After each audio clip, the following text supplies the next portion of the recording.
Olá pessoal, tudo bem?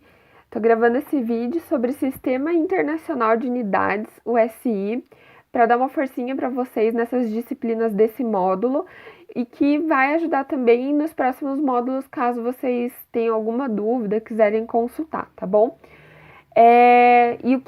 Qual que é a ideia desse sistema internacional, né? É justamente a padronização das unidades de medida das grandezas. E essas grandezas, né, são coisas que eu consigo associar valor. Então, tudo que eu posso medir, eu posso dizer que é uma grandeza. E no sistema internacional, a gente tem algumas grandezas que são consideradas principais, que são essas aqui, tá vendo? Então, eu tenho a grandeza de comprimento, tempo, massa, corrente elétrica, temperatura, pressão e volume, tá? Em relação ao comprimento, a unidade que a gente usa no sistema internacional é o metro, que o símbolo dele é esse Mzinho minúsculo. Para o tempo, a gente usa o segundo, que é o S minúsculo. Para a massa, a gente usa o quilograma, que é K minúsculo, G minúsculo. Para a corrente elétrica, a gente usa o ampere, que é o A maiúsculo. Para a temperatura, a gente usa o Kelvin, que é o K maiúsculo. Para a pressão, a gente usa o Pascal, que é o PA, com P maiúsculo e A minúsculo. O volume, que é metro cúbico, que é o M minúsculo elevado à terceira. Então, essas aqui são as unidades principais. A partir dessas, a gente tem as unidades derivadas, que são unidades que a gente consegue obter a partir daquelas principais. Então, começando pela força, que é o mais comum, né, aqui na engenharia, a força, a gente sabe que a equação da força é massa vezes aceleração, certo? A massa eu já sei que é quilograma, que a gente viu na listinha anterior. E a aceleração é um conjunto de unidades também, tá? Então, vocês conhecem bastante da Física 1, a aceleração da gravidade, que é aquela aproximada 9,8 metros por segundo ao quadrado, né? Que é esse G. Só que nem sempre eu vou usar esse valor aqui da aceleração, né? Pode ser que eu precise calcular, dependendo do que a gente for fazer. Então, para eu calcular a aceleração, eu sempre vou considerar que a aceleração é a velocidade dividida pelo tempo, que é esse VT. E o V eu sei que é metros por segundo. Então, quando eu tenho essa divisão por T aqui na aceleração, eu acabo obtendo essa unidade de metros por segundo ao quadrado da aceleração, que é a mesma aqui da aceleração da gravidade, claro. Juntando metros por segundo ao quadrado com esse quilograma aqui, eu coloquei aqui do ladinho, né, na sequência, massa vezes aceleração. Isso daqui, esse conjunto de unidades, me dá o Newton, que é representado pelo N maiúsculo, que é a unidade da força. Então, toda vez que eu for falar de força, eu falo em Newton no sistema internacional, tá certo? A pressão, como a gente viu na unidade na listinha passada, ela é Pascal, certo? Mas como que eu chego nesse Pascal? A pressão, ela é uma força que eu exerço sobre uma área, tá?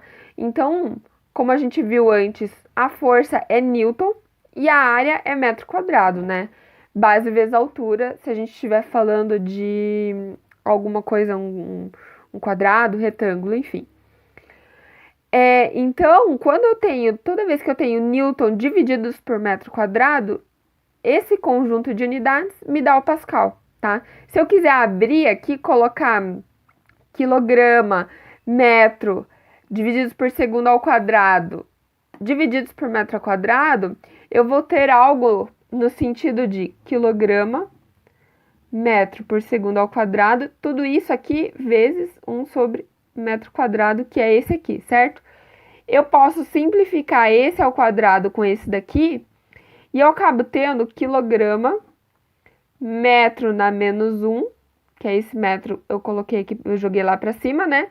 E esse segundo eu posso jogar para cima também, vezes segundo na menos 2. Essa aqui também é bastante comum, tá? Esse na menos 1 e esse na menos 2. Isso daqui é bastante comum a gente encontrar também como significado do Pascal, tá?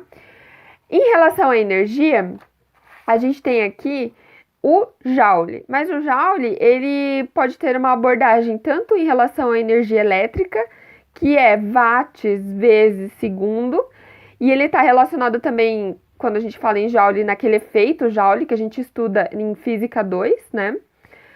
Quanto à energia mecânica, tá? Então, quando eu falo de energia mecânica, eu tenho Newton vezes metro. O que que é isso? É o tanto de força que eu tenho em um dado comprimento me dá aquele acúmulo de energia. E aqui é a mesma coisa. Qual que é a minha potência durante um determinado tempo me dá a energia que eu tenho naquele sistema, tá? E para finalizar aqui, a gente tem a potência, né? Falando em potência, que é o watt, a gente viu em relação ao joule ali agora há pouco. Então é o W. E essa potência ela pode ser também numa abordagem de potência elétrica, que é joule por segundo, e numa abordagem mecânica, que é Newton vezes metro divididos por segundo, tá? Em relação à carga elétrica, e agora já aqui são só alguns exemplos, tá? Em relação à carga elétrica, eu tenho o Coulomb, que é esse C maiúsculo. E esse C maiúsculo, ele se refere à carga, né? Como diz aqui, carga elétrica, que é o que a gente estuda em Física 2 também. Para quem já fez essa disciplina vai relembrar o que eu tô falando. Que é a carga elétrica igual a corrente elétrica, que é em ampere, vezes o tempo, que é em segundo, tá? Então, quando eu tenho a carga igual a ampere vezes segundo, isso daqui me dá Coulomb. Então, esse conjunto de unidades, ampere vezes segundo, é o meu Coulomb, tá certo? E para finalizar, o potencial elétrico, que é o volt, que por um acaso também potencial elétrico é simbolizado pela letra V, que está aqui. Então, quando eu tenho o potencial elétrico, ele é energia dividido pela carga, ou seja, a energia, como a gente viu antes, é o joule, e a carga, como a gente viu aqui em cima, é o C de Coulomb. E esse conjunto de joule divididos por Coulomb é o meu volt, que é o meu V, tá? Isso daqui é a unidade de potencial elétrico. Como eu comentei, aqui só estão alguns exemplos, né, de grandezas e das unidades que elas são atreladas, só para vocês terem uma noção de como que funciona essa questão de unidades. É bastante importante que toda vez que vocês façam os exercícios, vocês coloquem o valor que você está resolvendo o exercício junto com a unidade dele. Fica uma conta um pouco maior, porém vocês conseguem já ir fazendo toda essa manobra de unidades aqui automático, tá? E vocês já vão aproveitar e já vão gravando também. Numa próxima oportunidade, eu posso gravar um vídeo resolvendo alguns exercícios que tem unidades para vocês verem como que é bastante interessante você colocar o valor junto com a unidade durante todo o exercício para que vocês não se percam no meio do caminho, tá bom? Beijos, até a próxima!